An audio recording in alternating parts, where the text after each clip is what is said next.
আসসালামু আলাইকুম। ওয়ালাইকুম আসসালাম। আসসালামু আলাইকুম। ওয়ালাইকুম সালাম। আসসালামু আলাইকুম। আজকে হচ্ছে ৯ জানুয়ারি ২০২৬। এইমাত্র আমরা আব্দুল্লাহ আল রাফি মুসলমানি করিয়েছি। জি, আলহামদুলিল্লাহ। আলহামদুলিল্লাহ। তো মুসলমানি নিয়ে আব্দুল্লাহ আল রাফির বাবা-মা অনেক উদ্বিগ্ন ছিল। বিশেষ করে তারা হচ্ছে যে ভয় পাচ্ছিল অবশ করা নিয়ে।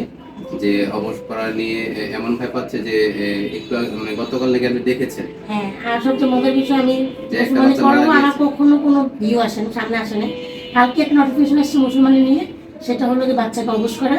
বাচ্চা অবশ ছিল, বইকাল ৫টা পর্যন্ত। আর বাচ্চাটা মারা গেছে। আমার বাচ্চার মতো না, কোথায় কোথায় এটা? সেটা আমি ফেসবুকে দেখেছিলাম। চিটাগংয়ে নাকি? হ্যাঁ, চট্টগ্রামে। আমি রাতে খুব ভয় পেয়ে গেছি। রাতের ২:৩০টা নেমে ওর বাবা কাজ করতেছিল, ওনার সাথে আমি মেসেজে কন্ট্যাক্ট করছিলাম। পরে কেন আমার মনটা ভেঙে গেছে। তারপর উনি বলছে ডক্টরকে কি বলবো, আমি তো আজম দিয়ে করা ডক্টর, মানে আমি স্যাটিসফাইড না। তারপর আমি তো আপনাকে না করে দিলাম। তারপর যখন আপনিও বলেছেন ঠিক আছে আলহামদুলিল্লাহ, আপনি আজম দিয়ে করেন, সমস্যা নেই, যেহেতু আপনি আমার পরিচিত এবং আপনাকে চিনি। আমি আপনাকে বলতে চাচ্ছি এটা আজম দিয়ে করারও যদি কোনো প্রবলেম হয়, আমি ডক্টর, আপনি আমার কাছে আসবেন। এই জিনিসটা আমি কাজ করলাম, এটা সত্য। আমি আজম দিয়ে করে যেখানে ডক্টর সাথে সাথে আমার লাগবে। সো আমি মনে করলাম আবার যেহেতু আপনি বলেছেন আমি আপনার বাচ্চাকে ফুল মানেই করবো না, সেলস করবো না। এইটা একটা আমার সবচেয়ে বড় স্যাটিসফ্যাকশন। আর সবচেয়ে বড় কথা আলহামদুলিল্লাহ, মানে মুসলমানি করার ৫ মিনিট পর আমার বাচ্চা এখনো বসে আছে, নিজে প্যাক করে বসে আছে। আর এখন হেঁটে যাচ্ছে ও আমার সাথে। কিন্তু বাসায় হেঁটে যাবে। আমরা যেভাবে মুসলমানি করা, এটা হচ্ছে ডিভাইস কসমেটিক সার্কামসিশন।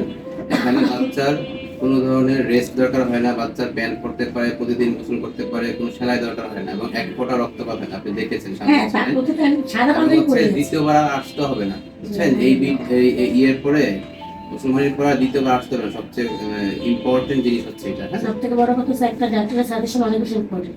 আমি হয়তো আজম দিয়ে করাতাম, যেটাতেই করাতাম অবশ্যই, কিন্তু আপনার কনভার্সনের, আপনার মানে কথাবার্তার কারণে আমি আজকে এখানে করেছি।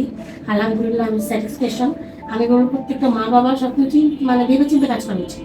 আপনি আমাদের কথা অন্যান্য হলো আমরা বাবা-মা যেহেতু যারা ভয় ডক্টর। পাচ্ছে, এই মুসলমানির অবশ করা নিয়ে ভয় পাচ্ছে, তাদের উদ্দেশ্যে কিছু বলতে চান? হ্যাঁ, তাদের অবশ্যই বলবো, কেন বলবো না। কারণ প্রত্যেকটা মা বাবার জন্য যে বাচ্চা, সে কারো না কারো বাচ্চা, কোনো না কোনো মা। আমার কাছে সবচেয়ে বেশি আমার নিজের বাচ্চা মতো। আমি কিন্তু মা, আমি মাই। এখন আমার বাচ্চা বা যে বাচ্চা হোক, ওই মার জন্য খুবই কষ্ট লেগেছে আমার। ওটা ভেবে আমি সারা রাত ঘুমাতে পারিনি। আমি এটা করবো কি করবো না, এটা যেহেতু করতে হবে, আমাদের মুসলমান সন্ন্যতের কথা করতে হবে। ওটা ভেবে আমি অনেক চিন্তা করি আপনার কথার কারণে।